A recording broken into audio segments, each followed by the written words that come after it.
High student ನೋಡ್ಕೊಳ್ಳಿ. ಇದು mathematics 3 engineering mathematics 3 classes ನಾನು ಹೇಳ್ಕೊಡೋದು ನಿಮಗೆ. ನೋಡಿ, ಫಸ್ಟ್ ನಾನು ಇಂಜಿನಿಯರಿಂಗ್ ಮ್ಯಾಥಮೆಟಿಕ್ಸ್ 3 ಏನೇನು ಇರುತ್ತೆ ಅಂತ ನಿಮ್ಗೆ ಹೇಳ್ತೀನಿ. ನೋಡಿ, ಇಂಜಿನಿಯರಿಂಗ್ ಮ್ಯಾಥಮೆಟಿಕ್ಸ್ 3 ಒಂದು ಬ್ರಾಂಚ್ ವೈಸ್ ಸಪರೇಟ್ ಇರುತ್ತೆ. ಅಂದ್ರೆ CS ಅವ್ರಿಗೆ ಸಪರೇಟು, E&C ಅವ್ರಿಗೆ ಸಪರೇಟು, ಮತ್ತೆ E&E ಅವ್ರಿಗೆ ಸಪರೇಟ್ ಇರುತ್ತೆ. CS ಅವ್ರದ್ದು ಸಿಲೆಬಸ್ ಒಂದು ಈ ತರ ಇದೆ. ಇದು ಆಕ್ಚುಲ್ ಆಗಿ ಇದು ಸಬ್ಜೆಕ್ಟ್ ಕೋಡ್ ಬಂದು CS ರಿಲೇಟೆಡ್ ಯಾವುದೇ ಬ್ರಾಂಚ್ ಇದ್ರು BCS 301 ಪೇಪರ್ ಬರೀಬೇಕು. ಇದು ಸಬ್ಜೆಕ್ಟ್ ಕೋಡ್ ಇಂಪಾರ್ಟೆಂಟ್ ಆಗಿರುತ್ತೆ, ಜ್ಞಾಪಕ ಇಟ್ಕೊಳ್ಳಿ. ಇಲ್ಲಿ ಫಸ್ಟ್ ಮಾಡ್ಯೂಲ್ ಬಂದು ಪ್ರಾಬಬಿಲಿಟಿ ಡಿಸ್ಟ್ರಿಬ್ಯೂಷನ್.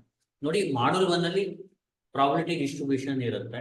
ಅದರಲ್ಲಿ ಬರೋದು ಏನೇನು ಬರುತ್ತೆ ಅಂದ್ರೆ discrete probability distribution, binomial probability distribution, Poisson probability distribution, normal probability distribution.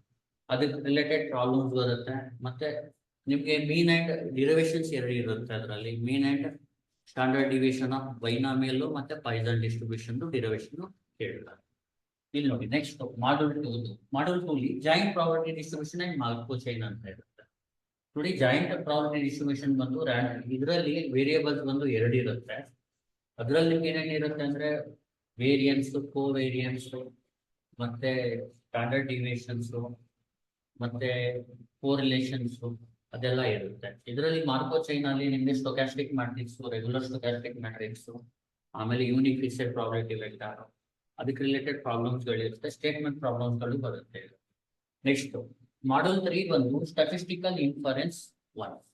Statistical inference 1 ಅಂದ್ರೆ ಇಲ್ಲಿ ನೋಡಿ, ಇದರಲ್ಲಿ ನಿಮ್ಗೆ ಟೆಸ್ಟ್ ಆಫ್ ಹೈಪಾಥಿಸಿಸ್, ಮತ್ತೆ test of significance, levels of significance, confidence limits, test of significance for large sample, comparison of large samples, ಅದಕ್ಕೆ related problems ಗಳು ಬರುತ್ತೆ.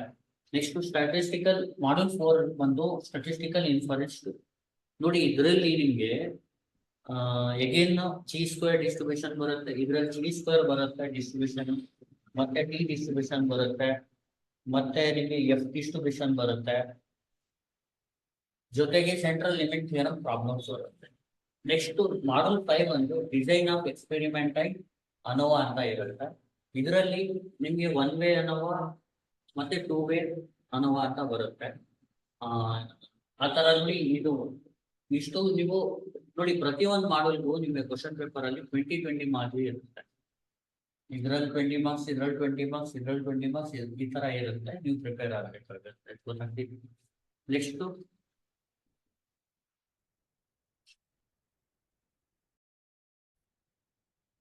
ನೋಡಿ, ಮ್ಯಾಥಮೆಟಿಕ್ಸ್ 3 ಫಾರ್ EC ಬ್ರಾಂಚ್ ಅವ್ರಿಗೆ ಸಬ್ಜೆಕ್ಟ್ ಕೋಡ್ ಬಂದು ಬಿ ಮ್ಯಾಥ್ EC 301 ಅಂತ ಇರುತ್ತೆ.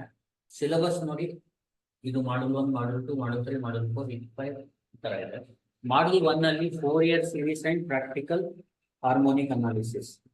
ಇದರಲ್ಲಿ ಏನೇನು ಇರುತ್ತೆ ಅಂದ್ರೆ 4 year series expansion of functions with period 2π ಇರುತ್ತೆ, ಮತ್ತೆ ಆರ್ಬಿಟ್ರಿ ಪೀರಿಯಡ್ ಇರುತ್ತೆ, ಮತ್ತೆ half range series, half range sine series, ಮತ್ತೆ ಹಾಫ್ ರೇಂಜ್ ಕೊಸೈನ್ ಸೀರೀಸ್ ಇರುತ್ತೆ, ಮತ್ತೆ ಹಾರ್ಮೋನಿಕ್ ಅನಾಲಿಸಿಸ್ ಇರುತ್ತೆ ಫಸ್ಟ್ ಚಾಪ್ಟರ್.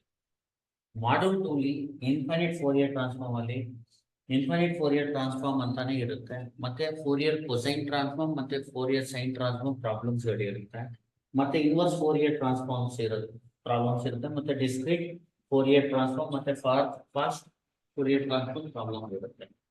ಯಾವ್ದ್ಯಾವ್ದು? Infinite Fourier transforms, Fourier cosine transform, Fourier sine transform, discrete Fourier transform, fast Fourier transform, inverse Fourier transform. ಆಮೇಲೆ inverse Fourier cosine transform ಮತ್ತೆ sine transform ಇರುತ್ತೆ. ಗೊತ್ತಾಗ್ತಿದೆಯಾ? Next module 3 ಒಂದು Z transform ಅಲ್ಲಿ ನಿಮ್ಗೆ like properties ಗಳು ಬರುತ್ತೆ. ಲೀನಿಯರಿಟಿ, ಮತ್ತೆ ಫಸ್ಟ್ ಅಂಡ್ ಸೆಕೆಂಡ್ ಶಿಫ್ಟಿಂಗ್, ಮತ್ತೆ ಮಲ್ಟಿಪ್ಲಿಕೇಶನ್, ಮತ್ತೆ ಇನಿಷಿಯಲ್ ವ್ಯಾಲ್ಯೂ ಥಿಯರಮ್, ಮತ್ತೆ ಫೈನಲ್ ವ್ಯಾಲ್ಯೂ ಥಿಯರಮ್ ಪ್ರಾಬ್ಲಮ್ಸ್, ಮತ್ತೆ ಇನ್ವರ್ಸ್ ಝೆಡ್ ಟ್ರಾನ್ಸ್ಫಾರ್ಮ್, ಮತ್ತೆ ಅಪ್ಲಿಕೇಶನ್ಸ್ ಆಫ್ ಡಿಫರೆನ್ಷಿಯಲ್ ಈಕ್ವೇಷನ್ಸ್. ಇದು ಝೆಡ್ ಟ್ರಾನ್ಸ್ಫಾರ್ಮ್ ಅಲ್ಲಿ ಬರುತ್ತೆ. ನೆಕ್ಸ್ಟ್ ಬಂದು ordinary differential equations of AR. ಇದರಲ್ಲಿ ಏನಂದ್ರೆ ಇನ್ವರ್ಸ್ ಆಪರೇಟರ್ ಮೆಥಡ್ ಯೂಸ್ ಮಾಡ್ಕೊಂಡು ಲೀನಿಯರ್ ಡಿಫರೆನ್ಷಿಯಲ್ ಈಕ್ವೇಷನ್ ನ ಸಾಲ್ವ್ ಮಾಡೋದು. ಮತ್ತೆ ಲೀನಿಯರ್ ಡಿಫರೆನ್ಷಿಯಲ್ ಈಕ್ವೇಷನ್ ಇದರಲ್ಲಿ ನಿಮ್ಗೆ ಕೌಚಿಸ್ ಮತ್ತೆ ಲೆಜೆಂಡ್ರೆ ಡಿಫರೆನ್ಷಿಯಲ್ ಈಕ್ವೇಷನ್ ಗಳು ಬರುತ್ತೆ. ಅದನ್ನ ಸಾಲ್ವ್ ಮಾಡೋದು by using inverse operator method. ಇದು ಒಂದು higher order differential equation related ಅಲ್ಲಿ ಬರುತ್ತೆ. ಮತ್ತೆ L C circuit application problems ಬರುತ್ತೆ. L C R circuit, L C circuit. Next ಬಂದು curve fitting, module 5 correlation and relation. ನೋಡಿ ಕರ್ವ್ ಫಿಟ್ಟಿಂಗ್ ಅಲ್ಲಿ ನಿಮ್ಗೆ fitting of straight line, fitting of parabola, ಮತ್ತೆ fitting of curve like y equal to ax power b, y equal to at power b, ಆ ತರ form ಬರುತ್ತೆ. Correlation and relation ಅಲ್ಲಿ coefficient of correlation, correlation coefficient ಎರಡು, ಮತ್ತೆ regression lines ಗಳು ಬರುತ್ತೆ, ಮತ್ತೆ angle between the regression lines, ಅದೆಲ್ಲ ರಿಲೇಟೆಡ್ ಪ್ರಾಬ್ಲಮ್ ಗಳು ಬರುತ್ತೆ. ಇದು ಬಂದು ನಿಮಗೆ ಬಿ ಮ್ಯಾಟ್ EC 301 ಸಿಲೆಬಸ್. ನೋಡಿ ಪ್ರತಿ ಒಂದು ಮಾಡ್ಯೂಲ್ಗೂ 20 ಮಾರ್ಕ್ಸ್ ಇರುತ್ತೆ. Thank you. ನೋಡಿ engineering mathematics 3 for electrical and electronics ಅಂದ್ರೆ E&E ಆಗುತ್ತೆ. ಸಬ್ಜೆಕ್ಟ್ ಕೋಡ್ ಬಂದು ಬಿ ಮ್ಯಾಟ್ E 301. ನೋಡಿ ಇದರಲ್ಲಿ ನಿಮಗೆ ಮಾಡ್ಯೂಲ್ 1 ಬಂದು ಆರ್ಡಿನರಿ ಡಿಫರೆನ್ಷಿಯಲ್ ಇಕ್ವೇಷನ್ ತಯಾರ. ಇದರಲ್ಲಿ ಏನಂದ್ರೆ ಇನ್ವರ್ಸ್ ಆಪರೇಟರ್ ಮೆಥಡ್ ಯೂಸ್ ಮಾಡಿಕೊಂಡು ಡಿಫರೆನ್ಷಿಯಲ್ ಇಕ್ವೇಷನ್ಸ್ ನ ಸಾಲ್ವ್ ಮಾಡೋದು. ಇದರಲ್ಲಿ ಕೋಚಿಸ್ ಮತ್ತೆ ಲೆಜೆಂಡರಿ ಡಿಫರೆನ್ಷಿಯಲ್ ಇಕ್ವೇಷನ್ಸ್ ಬರುತ್ತೆ problems. Next module 2 curve fitting, correlation and relation. Curve fitting ಬಂದು ನ್ಯೂಮೆರಿಕಲ್ ಪ್ರಾಬ್ಲಮ್ಸ್ ಗಳಿರುತ್ತೆ. ಅದರಲ್ಲಿ ನಿಮಗೆ ಕರ್ವ್ ಫಿಟ್ಟಿಂಗ್ ಅಲ್ಲಿ ನೋಡಿ ಫಿಟ್ಟಿಂಗ್ ಆಫ್ ಸ್ಟ್ರೈಟ್ ಲೈನ್ ಬರುತ್ತೆ, ಫಿಟ್ಟಿಂಗ್ ಆಫ್ ಪ್ಯಾರಾಬೋಲಾ ಬರುತ್ತೆ, fitting of curve type y is equal to ax power b ಅಂತ ಬರುತ್ತೆ. ಮತ್ತೆ ಇದು correlation and regression. Correlation and regression ಅಲ್ಲಿ ಇದು ಪ್ರಾಬ್ಲಮ್ ನ್ಯೂಮೆರಿಕಲ್ ಆಗಿರುತ್ತೆ. ಕ್ಯಾಲ್ಸಿ ಯೂಸ್ ಮಾಡ್ಕೊಂಡು ಮಾಡೋದಿದೆಲ್ಲ ಪ್ರಾಬ್ಲಮ್ಸ್. ಇದರಲ್ಲಿ regression, correlation coefficient problems, coefficient of correlation, regression lines, ಆಮೇಲೆ angle between regression lines problems ಎಲ್ಲ ಬರುತ್ತೆ ಇದರಲ್ಲಿ. ನೆಕ್ಸ್ಟ್ ಮಾಡ್ಯೂಲ್ 3 ಒಂದು 4 ಇಯರ್ ಸೀರೀಸ್. 4 ಇಯರ್ ಸೀರೀಸ್ ಅಲ್ಲಿ ನಿಮಗೆ 4 ಇಯರ್ ಸೀರೀಸ್ ಆಫ್ ಪೀರಿಯಡ್ 2π ಮತ್ತೆ -π to π ಬರುತ್ತೆ. ಜೊತೆಗೆ ಹಾಫ್ ರೇಂಜ್ 4 ಇಯರ್ ಸೀರೀಸ್, ಅದರಲ್ಲಿ half range sine series, half range cosine series ಬರುತ್ತೆ, ಮತ್ತೆ ಹಾರ್ಮೋನಿಕ್ ಅನಾಲಿಸಿಸ್ ಬರುತ್ತೆ. ಮಾಡ್ಯೂಲ್ 4 ಒಂದು 4 ಇಯರ್ ಟ್ರಾನ್ಸ್ಫಾರ್ಮ್ ಅಂಡ್ ಜೆಡ್ ಟ್ರಾನ್ಸ್ಫಾರ್ಮ್. 4 ಇಯರ್ ಟ್ರಾನ್ಸ್ಫಾರ್ಮ್ ಅಲ್ಲಿ ಇನ್ಫೈನೈಟ್ 4 ಇಯರ್ ಟ್ರಾನ್ಸ್ಫಾರ್ಮ್ ಅಂತ ಬರುತ್ತೆ, 4 ಇಯರ್ ಕೊಸೈನ್ ಟ್ರಾನ್ಸ್ಫಾರ್ಮ್, 4 ಇಯರ್ ಸೈನ್ ಟ್ರಾನ್ಸ್ಫಾರ್ಮ್, ಇನ್ವರ್ಸ್ 4 ಇಯರ್ ಟ್ರಾನ್ಸ್ಫಾರ್ಮ್ ಬರುತ್ತೆ.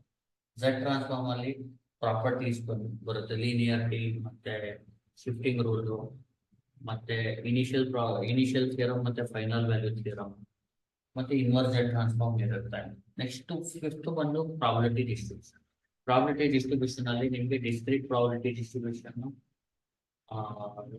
ಆಮೇಲೆ binomial probability distribution, normal probability distribution, ಆಮೇಲೆ ಬಂದು ನಿಮಗೆ ಇದು ಎಕ್ಸ್ಪೋನೆನ್ಷಿಯಲ್ ಪ್ರಾಬಬಿಲಿಟಿ ಡಿಸ್ಟ್ರಿಬ್ಯೂಷನ್, ಅದಕ್ಕೆ ರಿಲೇಟೆಡ್ ಪ್ರಾಬ್ಲಮ್ಗಳು ನಿಮಗೆ ಪ್ರಾಬಬಿಲಿಟಿ ಡಿಸ್ಟ್ರಿಬ್ಯೂಷನ್ ಅಲ್ಲಿ ಬರುತ್ತೆ.